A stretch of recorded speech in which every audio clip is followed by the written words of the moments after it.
Sin más, invitamos al doctor Rodrigo Alejandro Escobar Espínola a ocupar el estrado. Doctor Escobar, usted tiene 15 minutos, luego haremos el protocolo de todos los días.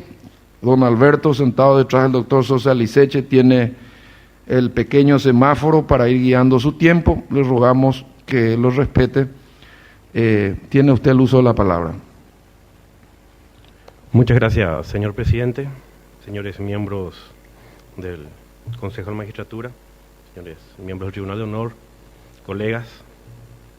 Es para mí un gran honor poder presentarme ante el Consejo a fundamentar las razones por las que considero que puedo apoyar este proceso de cambio que se viene a petición de la ciudadanía, implementando para buscar una mejor justicia. Es evidente que el proceso de selección es muy complejo, muy difícil, porque no buscamos un ministro de Corte que tenga las mejores calificaciones, más estudios, muchos años de ejercicio. En realidad buscamos un ministro de Corte que necesite el país en este momento para cambiar. Alguien que sirva como inicio de un cambio dentro de los 9 magistrados que dirigen el Poder Judicial conforme a la Constitución Nacional.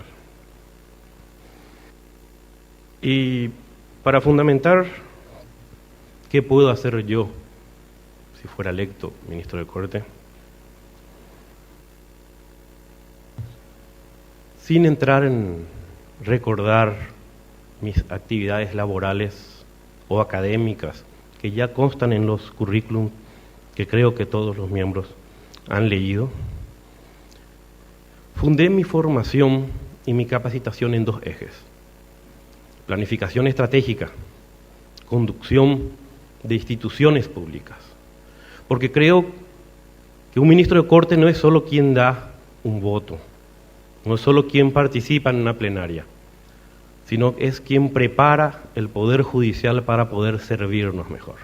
Porque es eso, es el servicio más grande que tenemos. Es el servicio que, junto a la defensa nacional y a la educación, no puede ser privatizado. Pero eso no significa que no sea tan efectivo, eficiente como un servicio privado. Apostamos por la transparencia. Hablamos todo el día de la transparencia. Pero en realidad lo que necesitamos fundamentalmente es eficiencia.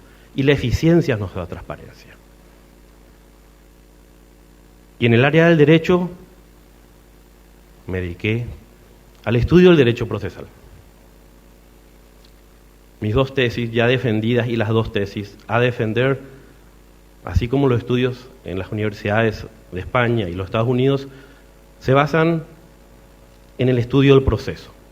Porque es en el proceso en donde converge el verbo de la Constitución, en donde tenemos todos los ideales y principios de la Constitución operativos. Solo con un proceso, un debido proceso, podemos decir que el pueblo estará contento con una resolución.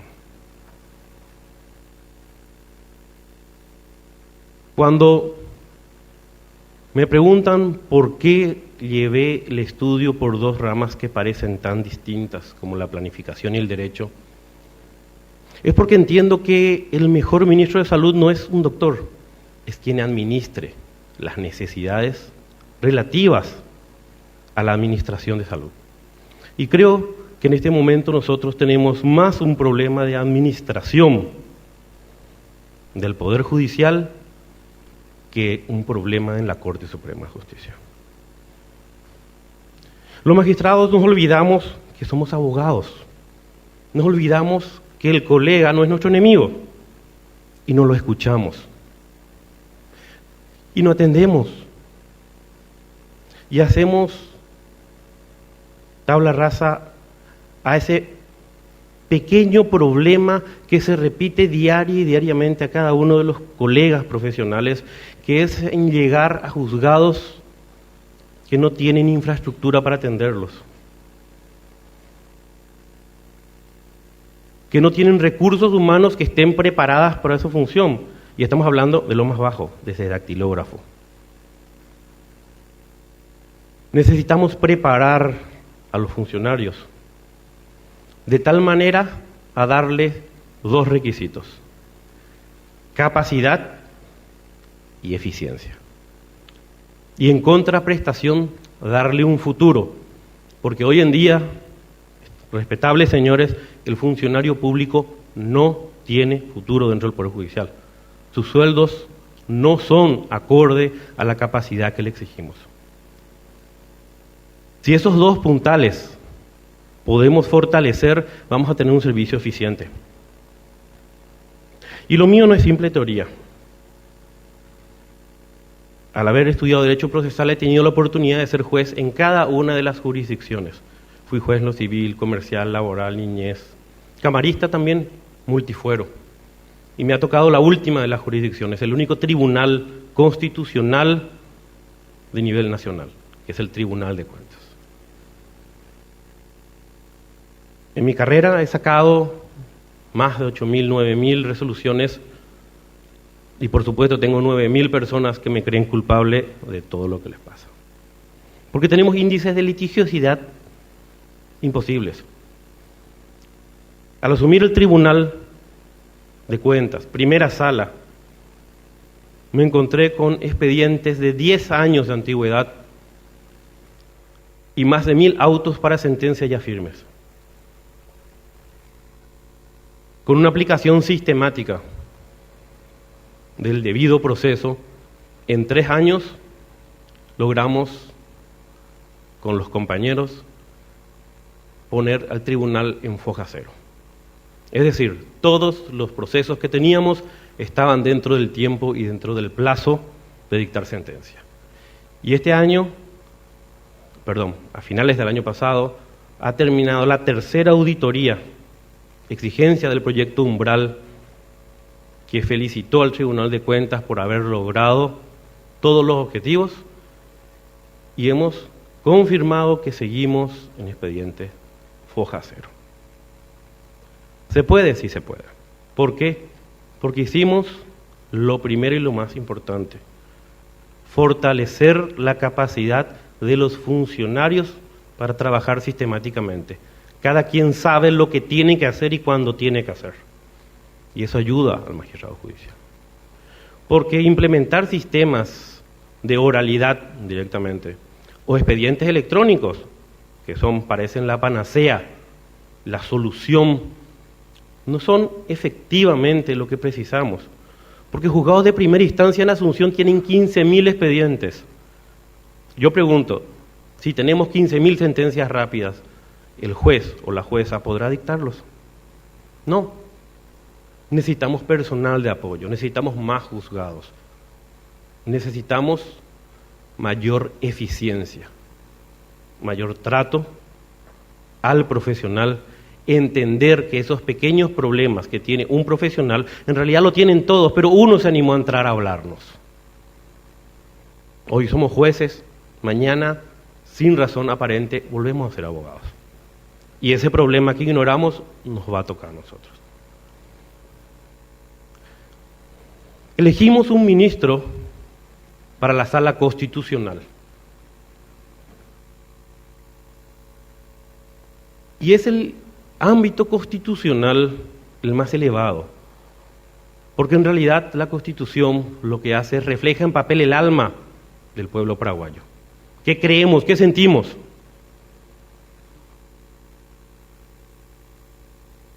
Yo entiendo que luego de haber sido magistrado en varias jurisdicciones, es la contenciosa administrativa la que más me acercó al área constitucional, porque se ha dicho que es el Tribunal de Cuentas donde se respetan más los derechos constitucionales del ciudadano, porque enfrenta al ciudadano al todopoderoso Estado. Y se ven los principios de legalidad de los actos. Y no les voy a enseñar a todos ustedes, respetables señores, con qué frecuencia el Estado nos cuida tanto que viola nuestra propia legalidad para ayudarnos. Por supuesto que enfrentarse al Estado en el pasado era muy difícil. Hoy en día, al tener expedientes con una resolución más rápida, nos ha ocurrido un hecho muy significativo. Aumentan los procesos. Y ante el reclamo a los profesionales de por qué aumentan los procesos, nos dicen, ahora tenemos más confianza. Los cambios no se dan de la noche a la mañana. No podemos creer que un ministro va a ingresar entre 8 colegas y cambiar todo el Poder Judicial, pero va a ser el inicio. Es como un tornillo que todos los días tenemos que ir apretando. Todos los días tenemos que ir perfeccionando. No precisamos de normas nuevas. Cuando me tocó ser magistrado en Paraguarí, tuve un gran desafío. Fui nombrado por concurso ante el Consejo de la Magistratura y fui uno de los magistrados más jóvenes. Con 28 años fui juez de primera instancia. Y ese desafío no solo fue personal, por ese peso de tener que hacer un buen trabajo, sino que también en un departamento que quiero mucho, con gente excelente, pero muy político, las presiones estuvieron al día, y los desafíos y las amenazas. Y cuando me tocó apercibir a un diputado nacional que ejercía la profesión por ejercicio indebido, me tocó mi lluvia de denuncias, mis llamadas pertinentes y los enojos superiores. Pero creo que cada día uno va demostrando con su conducta lo que quiere ser. No creo que mi historial sea el mejor que el de todos mis colegas. 50 personas excelentes se presentaron. Yo digo lo que yo sí puedo hacer. Fui gestor del cambio donde estuve. Fui gestor del cambio, soy gestor del cambio donde estoy y pretendo serlo si llego a la Corte Suprema de Justicia. Y ese cambio, más que filosófico, más que doctrinario, se va a basar en eficiencia y transparencia. Donde no hay eficiencia, señores miembros, la justicia excelente de una sentencia de 10 años no hace feliz a nadie. Yo creo que las sentencias de primera instancia deben ser muy expeditas y quedar a consideración de los señores camaristas para que puedan analizar los temas que sean eventualmente discutibles. No quiero excederme, el tiempo es corto, los abogados hablamos mucho. Creo más en hacer que en decir.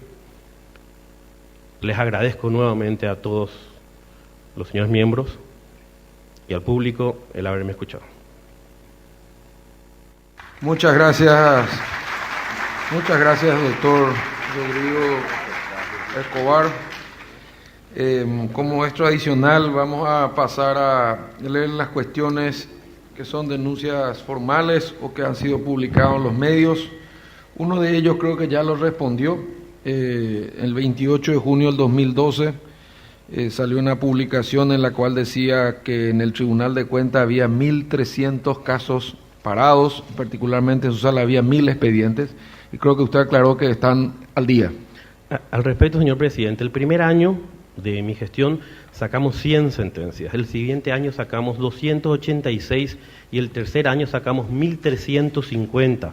Tomando en cuenta que cada expediente de lo contencioso administrativo es un expediente más 6 o 7 expedientes del sumario que ha originado ese expediente. Yo creo que nos pusimos al día y cumplimos nuestra responsabilidad. Y esa publicación fue equívoca porque juntó lo que faltaba de la primera y la segunda sala, y la segunda sala hace lo contencioso, además lo contencioso, hace la rendición de cuentas, que son biblioratos que, no sé, son como 40 o 50 por institución. Gracias, doctor. Hay otra denuncia cuya copia se le transfirió y creo que usted, a pesar de la brevedad del plazo, está de acuerdo en responderla. En en la cual usted, en el ejercicio de sus funciones como miembro del Tribunal de Cuentas, habría concedido una medida cautelar de reposición a favor del actor en el cargo de miembro del Consejo del IPS, Instituto de Provisión Social, y luego la revocó sin más trámites. La medida otorgada lo acusan de no haber cumplido con los requisitos de los artículos 693 y 694 del Código Procesal Civil. Lo escuchamos, doctor. El proceso contencioso administrativo se basa en la ley de 1932, modificada en el 35, la cual dice simplemente que se va a referir al procedimiento ordinario. Como sabemos, la medida cautelar precisa 3 requisitos: la verosimilitud, el peligro y mora y una caución. Toda vez que esas 3 se encuentren validadas, el proceso civil normalmente concede. Sin embargo, el proceso contencioso administrativo debe aplicar otros principios, y en él está la presunción de la legalidad del acto jurídico. Por lo tanto, la verosimilitud debe ser suficiente como para poder ocasionar lo que llamamos el humo del buen derecho. Es decir, existe la posibilidad, muchos litigantes peregrinamente que trabajan en lo penal, lo civil, lo laboral, que son excelentes, quieren hacer sus primeras armas en lo contencioso, olvidándose de los principios, y quieren traer principios que no corresponden. El Código habilita al levantamiento de las medidas cautelares, sin más trámite. En este caso, el peticionante había solicitado su reposición en el cargo, alegando que no era un cargo de confianza. Días posteriores al dictado de esa sentencia, se agregó un expediente anterior en donde él mismo ratificaba que sí era un cargo de confianza, porque el mismo peticionante había sido puesto en ese lugar de la misma forma. Es decir, se había sacado por decreto del Poder Ejecutivo a otra persona y él había ingresado. Y en su defensa, él manifestaba, sí, es cargo de confianza, y creo que 4 años después cambió de teoría y había sido que no era un cargo de confianza. Por la teoría de los actos propios, uno no puede alegar un hecho y luego negarlo. Al ser agregado como prueba, el tribunal, no solamente la presidencia, que recaía en mi persona, determinó el levantamiento de las medidas. Esa persona, muy ofuscada, porque yo creo que todos lo que perdemos nos ofuscamos en algún momento, tengo acá la copia, me denunció ante el jurado, ante la prensa, ante el Consejo de Superintendencia, ante el Tribunal de Ética, y bueno, habrá buscado 2 o 3 lugares más para denunciarme.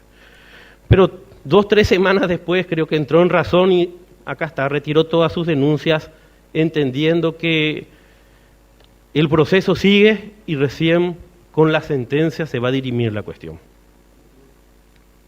Muy bien, muchas gracias, doctor. Recibimos una denuncia que la transmitimos públicamente porque se publicó, que dice lo siguiente, ¿verdad?, de una ciudadana. Este señor aparece en la lista de personas beneficiadas con tierras mal habidas por el entonces IBR, unas 300 hectáreas.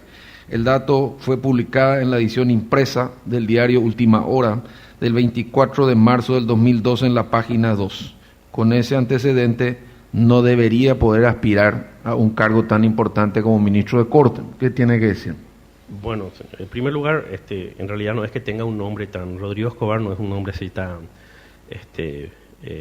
extraño como para darse homonimias, pero nunca he accedido ni he aplicado para dedicarme a eso, porque ya en ese tiempo era magistrado judicial, no somos sujetos a la reforma agraria, y yo mismo anulo o revoco las sentencias que se le da, las resoluciones que se le dan, que se le otorgan a personas que no corresponden en la reforma agraria. Quizás ha sido un caso de homonimia, pero les puedo asegurar que yo, a más de los 2 terrenos que tengo, mi casa y 2 terrenos más, no tengo otros bienes, y menos aún del Estado. Muy bien, muchas gracias, doctor. Una pregunta, ¿está de acuerdo con una reforma constitucional en este periodo y por qué? Yo creo que para el momento de la reforma constitucional debemos estar en una paz que permita que podamos trabajar creando instituciones y no creando lagunas. Nuestra Carta Magna, que tiene muchísimas ventajas y muchísimas consideraciones de derecho, ha incurrido en varios errores de sintaxis que han propiciado grandes, terribles peleas. Creo que sí se puede llevar a cabo toda vez que se unifiquen los criterios de cuáles son los puntos que vamos a resolver. No de cambiarla por cambiarla. Ya hace 4 años, al respecto de temas constitucionales, me ha tocado la oportunidad de publicar un libro que hablaba sobre qué se puede modificar por una convención, qué otras cosas se pueden modificar simplemente utilizando el sistema que años pasados ha utilizado el Congreso para el voto de los ciudadanos extranjeros, porque es más importante centrar a los ciudadanos en las discusiones particulares que permitan el respeto a la institucionalización, que abrir la discusión a principios que podrían, más que ayudar a fortalecer el sistema republicano, volverlo cada día más difícil de aplicar por medio de los órganos elegidos para esto. Gracias, doctor. La otra pregunta del Tribunal de Honor. La Constitución prohíbe expresamente modificar por el procedimiento de la enmienda la duración del mandato presidencial, pero no prohíbe modificar por el procedimiento de la enmienda la prohibición de la reelección presidencial. ¿Es legítimo extender por vía de interpretación la prohibición que rige para la duración del mandato a la prohibición de reelección? Bueno, sería muy hipócrita si dijera lo contrario, porque el libro al que hago referencia hacía una alusión a un estudio no solamente del tema en cuestión, sino el tema de la Convención Nacional Constituyente, cuáles fueron los fundamentos.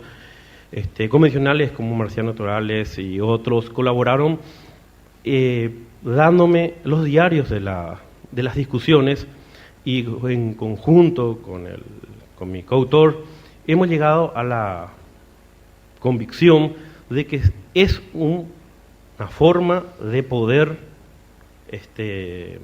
que la enmienda constitucional sí se constituye en un mecanismo que podría permitir estudiar. Desde el momento que no habla de una extensión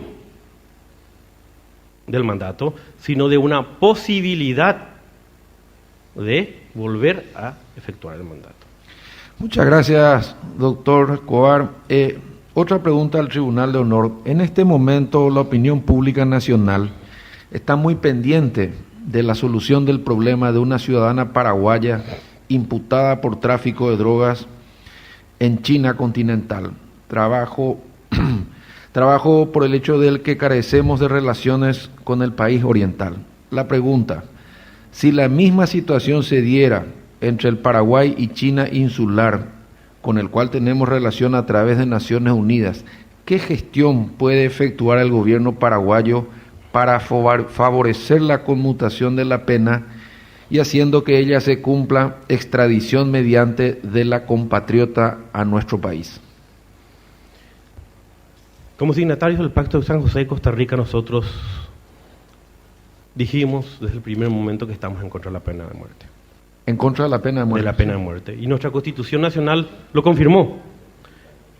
Por tanto, las gestiones de nuestro gobierno por medio de la Cancillería siempre deben buscar y propugnar el cambio de esa sentencia por una más benigna. La posibilidad de que puedan o no cumplir las condenas dentro de nuestro país depende de los tratados internacionales, que los tenemos, pero es una cuestión más de Cancillería y es una cuestión más del Poder Ejecutivo que de la Excelentísima Corte Suprema de Justicia. En base a su experiencia, ¿qué haría usted para evitar la periódica amenaza de huelga por parte de los funcionarios del Poder Judicial? Los funcionarios del Poder Judicial usan la huelga como un medio de presión. Algunos pensamos que puede haber un cierto abuso de ese medio. Pero también encontramos de que el funcionario no tiene una carrera judicial asegurada. Entonces es muy fácil dar exigencias cuando nosotros no damos posibilidades. El funcionario judicial tiene que saber que si se forma, él va a tener preeminencia en los ascensos, no solamente dentro de la carrera judicial, sino también dentro de la magistratura.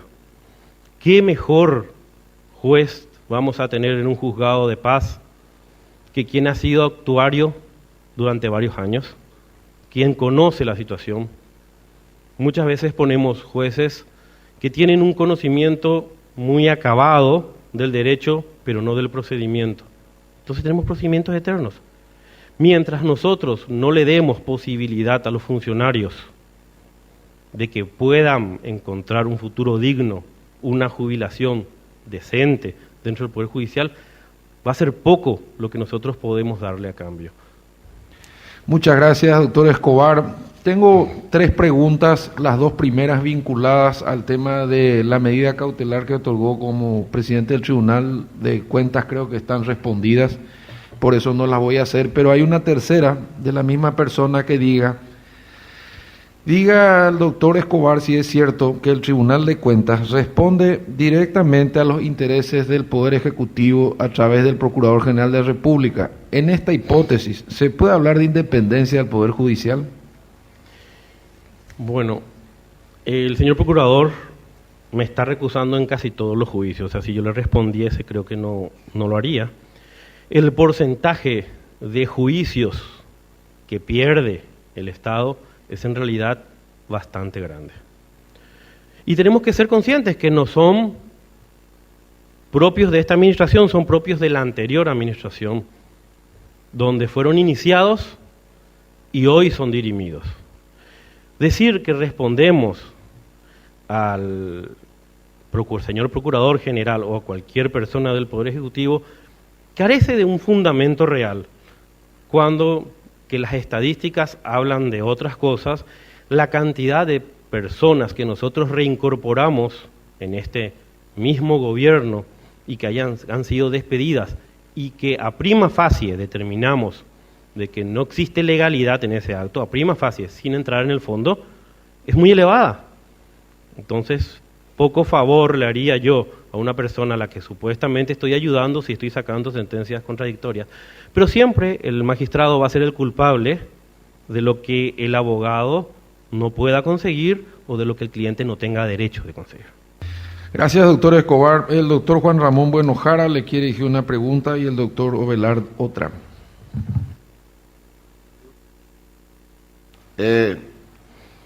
Quiero preguntarle algo muy especial.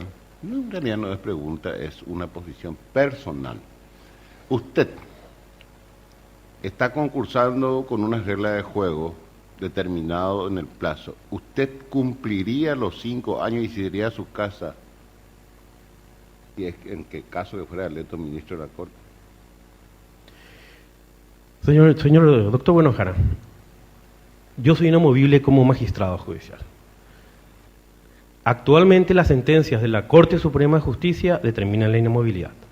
Si en ese plazo hubiera un cambio, yo volvería al cargo que me corresponde como magistrado judicial, porque por un principio, a mí, por el tema laboral, me corresponde la estabilidad. Yo no tengo ningún problema de, pasado el tiempo, volver a ser juez de Cámara en el Tribunal de Cuentas, porque es lo que corresponde. Rodrigo, te pregunto concretamente, sí, sin hablar de la inamovilidad o no, o que vuelva o no.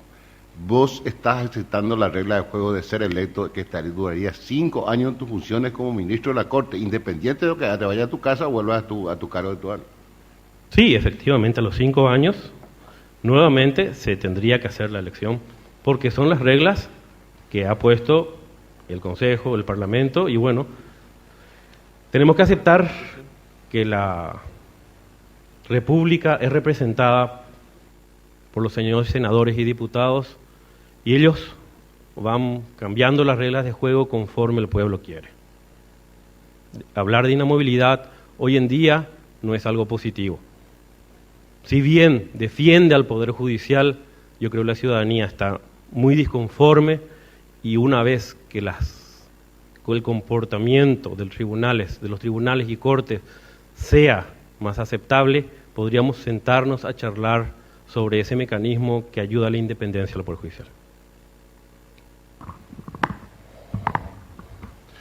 Doctor Escobar, concretamente usted mencionó que el expediente electrónico ni la oralidad de los procesos podrían constituirse en panaceas para hacer frente al endémico mal que afecta al Poder Judicial, que es la mora. ¿Cuál entonces es la visión que usted tiene de cursos de acción como ministro de Corte Suprema de Justicia que pueda implementar para hacer frente a esta realidad? El mismo sistema que el proyecto Umbral implementó para el Tribunal de Cuentas y logró que en 3 años evitemos la mora de 10 años.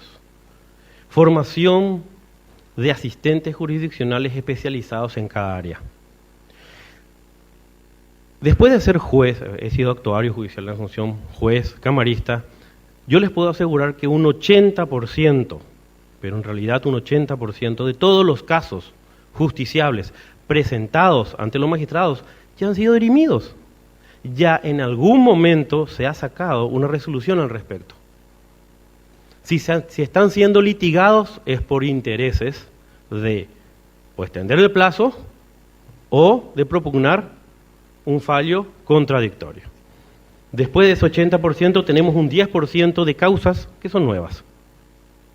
Nosotros nos estamos dedicando principalmente a las causas que son nuevas. Las causas que tenemos con el Ministerio de Hacienda, por dar un ejemplo, que es a quien mayor se le demanda, son en base a pensiones y jubilaciones, que la excelentísima Corte Suprema de Justicia ha dicho en cientos de oportunidades que corresponde el pago expedito de pensiones a los beneméritos, a sus viudas y a sus hijas, y Hacienda sigue sin pagar y alargando los juicios. Y es una violación flagrante de los derechos humanos y del pacto, y de las reglas de Brasilia, porque son personas que se encuentran en condiciones de necesidad. Doctor Rodrigo Escobar, muchas gracias por su presencia, por su paciencia, por responder a todas las preguntas realizadas. Yo aclaro una vez más, por escrito, señor, hay reglas de juego y solo por escrito. Son 2 preguntas relacionadas con la medida cautelar que tengo a mano y ya las respondió. Así que aprovechamos para agradecer la presencia del doctor Escobar y despedirlo con un caluroso aplauso. Muchas gracias.